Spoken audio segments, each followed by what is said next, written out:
Good morning, everyone. This is Joseph J. Lahaji, and we will talk about the sexual behavior. So, have you ever wondered, ano bang ibig sabihin ng isang sexual behavior? Anong ibig sabihin ng behavior sa isang tao? Paano ba natin malalaman na, ay, behavior to ng isang tao? But first, let me introduce you to my group. This is the group 11. We'll talk about the sexual behavior. So, what is sexual behavior? Sexual behavior refers to the actions, practices, or way in which the person expresses their sexual feelings, desire, and attractions. It is include physical activities, emotional interaction, and behavior that show or involve sexual interest toward oneself or others. So, in the simplest terms, it is how the person acts or behave in relation to their sexual desire and attraction. Whether through the words, or gesture man yan, or actual physical activities. Malalaman natin yan kasi magdadive tayo dyan. But first, I will talk about the objective muna. So, ano ba ang dapat na matutunan ng mga estudyante natin kapag tinatakal natin yung sexual behavior? First is, when you finish the reading this chapter, you should be able to, one is, discuss the variety of sexual behavior in humans.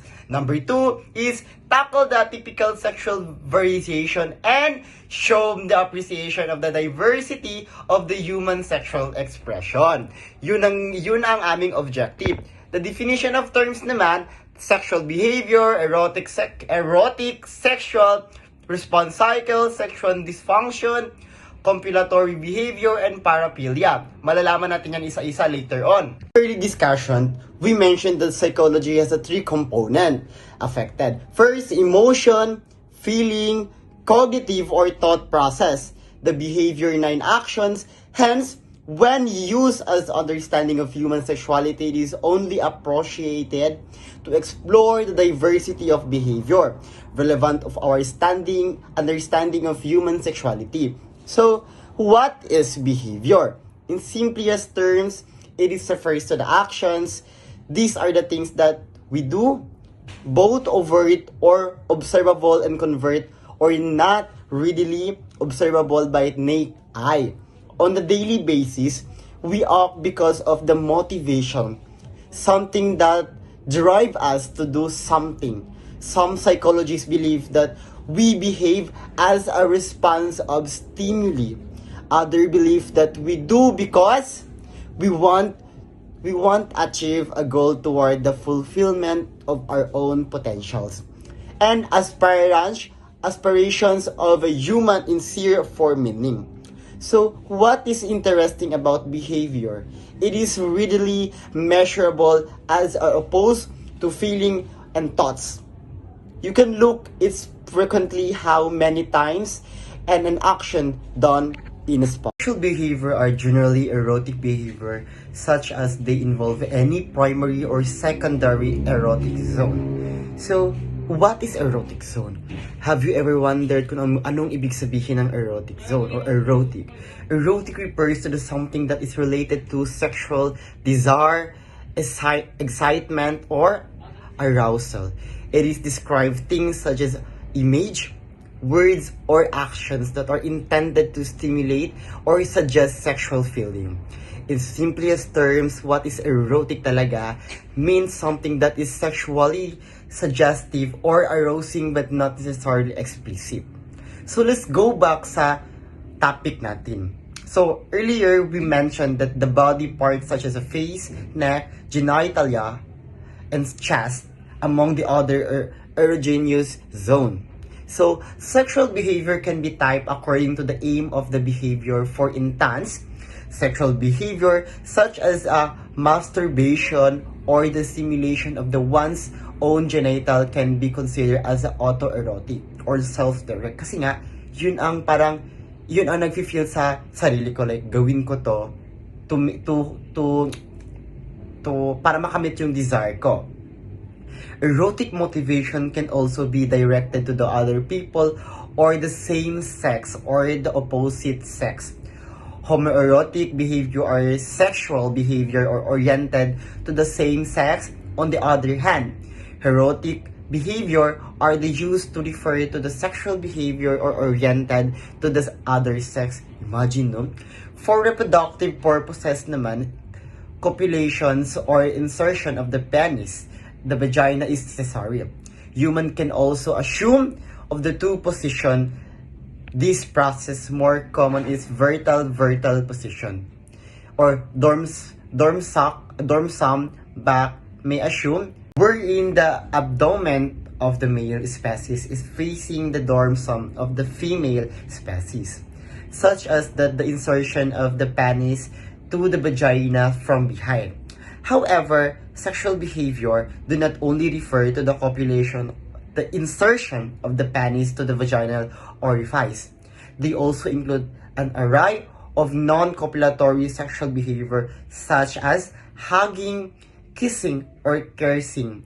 Sexual behaviors, there are also sexual behavior that involve oral stimulation of the genitals such as fellatio, or oral stimulation of the penis, or cunnilingus, or oral stimulation of the vagina. Then, there are also sexual behavior involving stimulation or penetration of the anal orifice or anal sex. So imagine, no, ganun talaga ang ating sexual behavior daw. Kapag gusto talaga, kailangan mo talagang sundin kasi iyon yung desire ng isang sarili talaga natin na makamit yun. So let's jump na sa sexual response cycle. So ano ba talagang ibig sabihin ng sexual response cycle? The next reporter will explain well about the sexual response cycle. Good afternoon, ma'am. I am Abdul Ghani Gatula. I am the second speaker of Group 11. I will going to tackle what is sexual response cycle. For heterosexual couple, one of ultimate goals of sexual attack is production. This is made possible through fertilization, ovum by sperm, which is necessary egregation, release of the sperm from the human male into humans. The human male and female undergo the sequence bodily changes which prepare then the sexual climax. These sequences changes refer sexual response cycle. Master and Johnson models. Master of Johnson 1996 and 1970 proposed that following our phase in a cycle, we have 7 types of cycles. It is play-2, orgasms, resolution, desire, and arousal, orgasmic disorder. First cycle is the play-2. The excitement phase is followed by play-2 phase. This is the phase characterized and sustains peak stimulation of the organs. In the human male, the corona and glans penis become engaged and reddish. Internally cow power, glands, human female, out of vagina, swell, inner vagina, expands and become elongated, created, orgasmic platform tenting. This is the play-2. The second type of cycle is the orgasms. The orgasms phase is the climax. The sexual response cycle, it is a stage of release.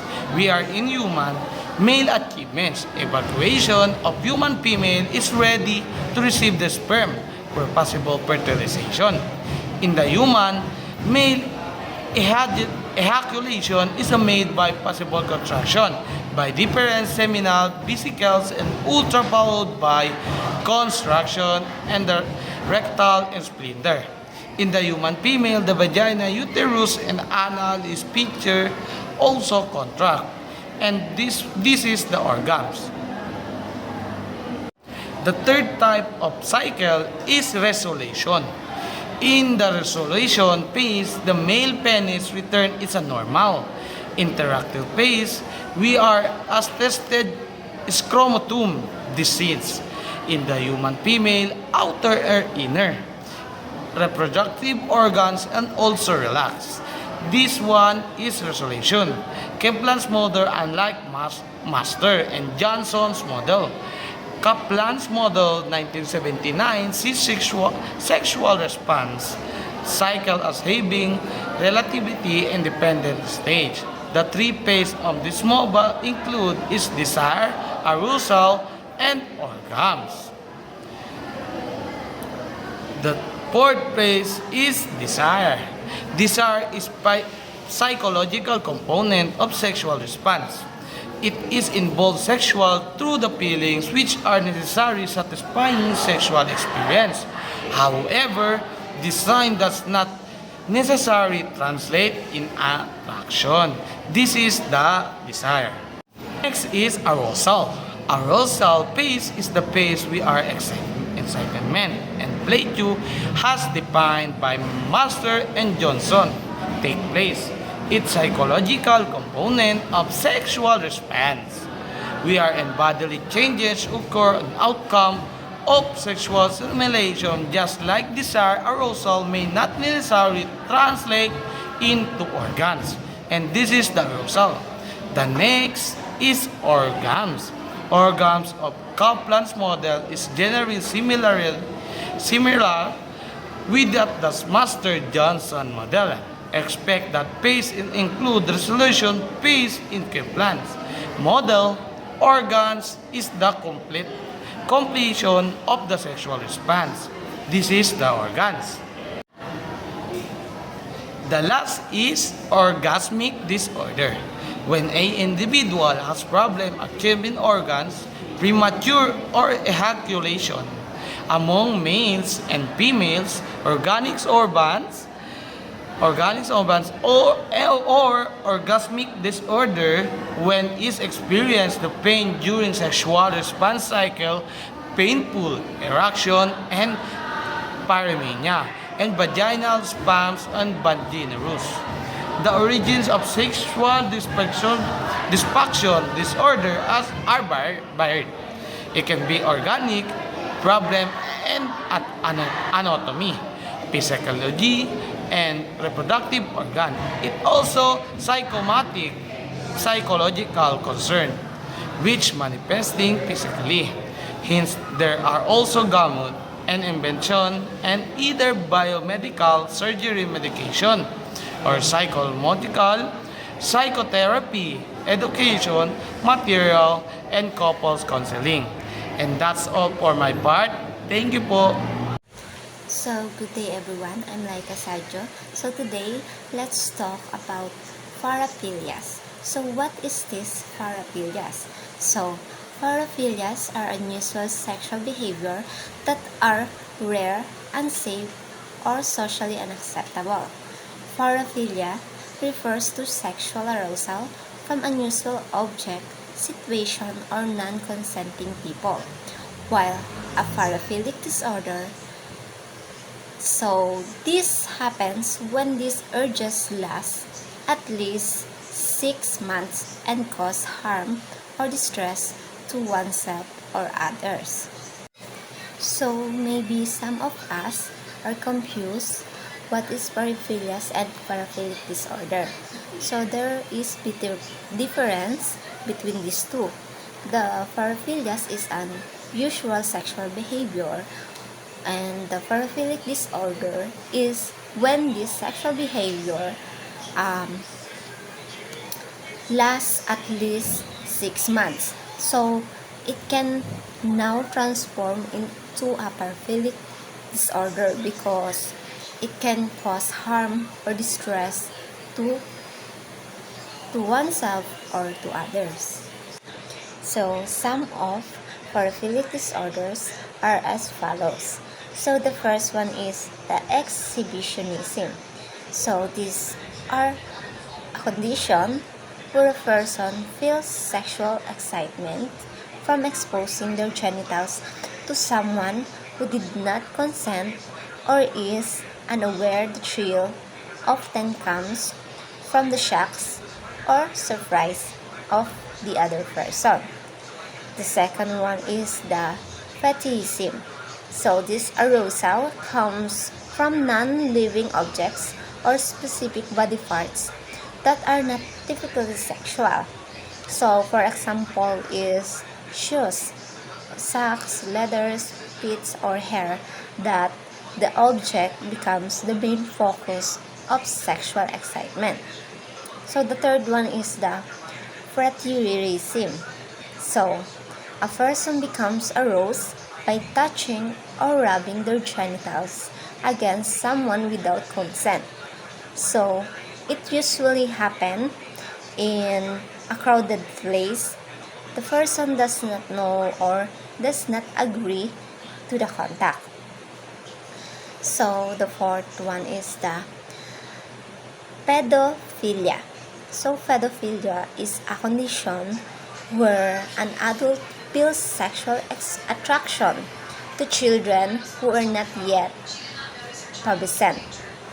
So, typically under 13 years old, this is an illegal and harmful disorder because children cannot give consent. So, the fifth one is the sexual masochism. So, a person now become aroused when they themselves are hurt, humiliated, or made to suffer during sexual activity. So, the examples of this includes the spanking, bondage, or humiliation to themselves.